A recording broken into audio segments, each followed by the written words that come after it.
How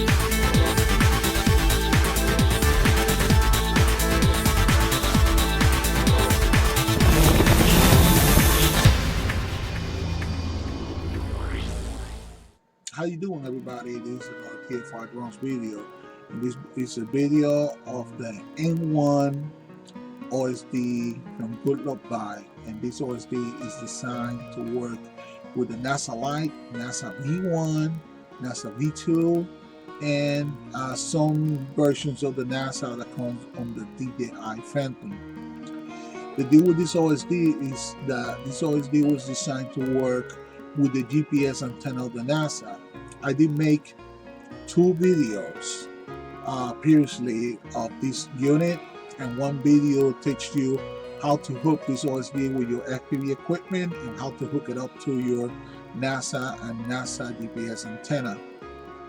And the other video shows how this OSD works, so it shows this OSD in action.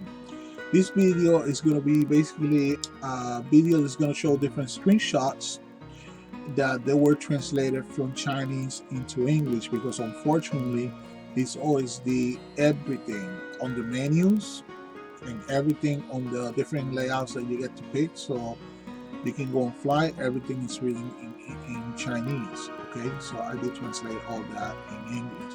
And also I'm gonna show some basic settings that you need to do before you get to operate this OSD. Okay, so let's move on to the next screenshot here. So this screenshot here shows the other side of the OSD, and you can see you got this push button over here.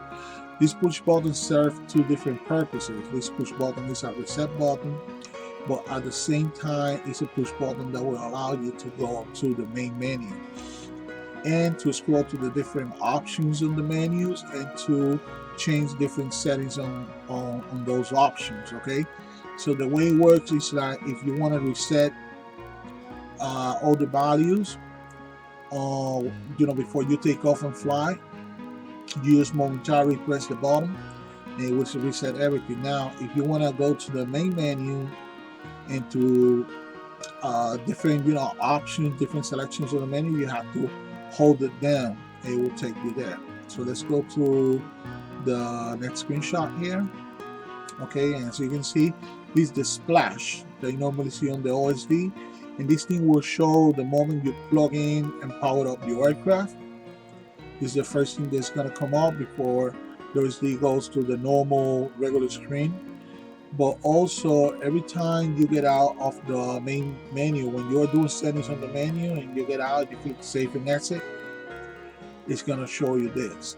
Okay, so let me show the translated version of this. As you can see, if you want to read this, just pause the video and read it. Okay, this is the main menu of the OSD, and as you can see, almost everything is in Chinese. And let me show the translated version. You want to read all this stuff, all you have to do is pause the video and read it. Okay, now there's two things that you need to work with over here, so that way you can get this OSD to work properly with your equipment. Assuming that all the equipment that you use is NTCS, you have to set up the OSD in NTCS. From the factory, this OSD is set up in PAL.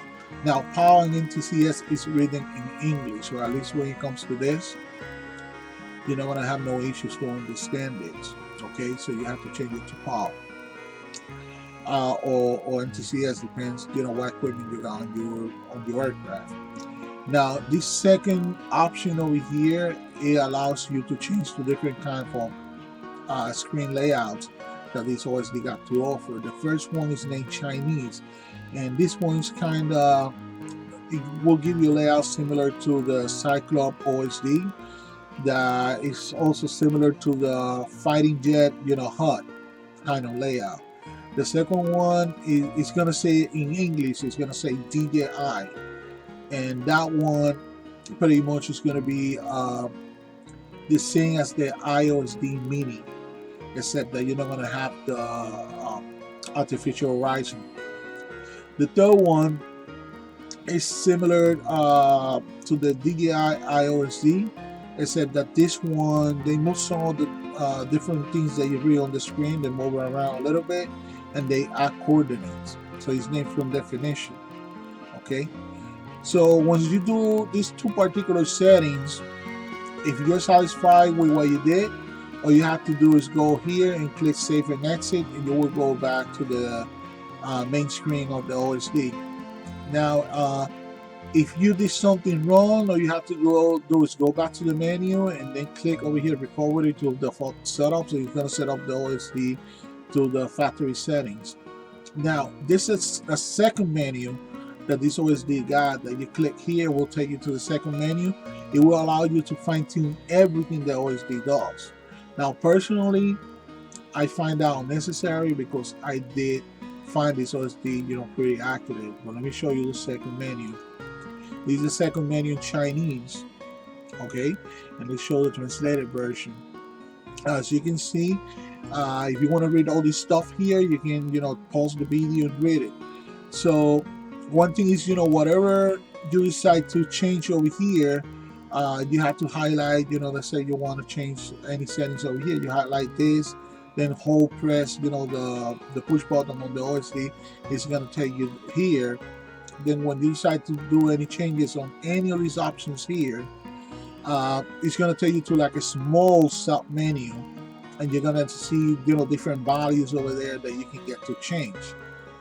I'll repeat again, I didn't have to change any of this stuff. Well, I still want to show you how that submenu looks like. It's similar in all of these options. The submenu is pretty much the same.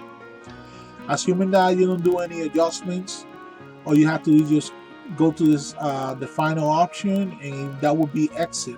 It will take you back to the first menu. Okay, so let me show you the sub menu.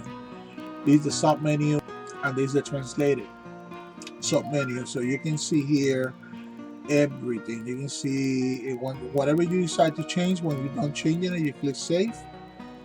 It will take you back to the second menu. Okay, now I'm going to show the screenshots of the three different layouts. Okay, so this is the first layout. This is the default layout that looks like as you can see, it looks kind of like a Cyclops, like a fighting jet layout. And let me show the translated version. So if you want to read all this stuff, just pause the video and you can read everything. One thing that I want to point out is that the coordinates, latitude and longitude, they are together here. So what they do is they alternate back and forward. Okay, let me go to the second layout, and this is the IOSD layout, the DJI style layout. As you can see, it doesn't have the artificial horizon, but you got everything else. Now let me show the translated version. As you can see, the translated version I explained everything. There was only one thing that's in Chinese. Pretty much everything is really easy to understand.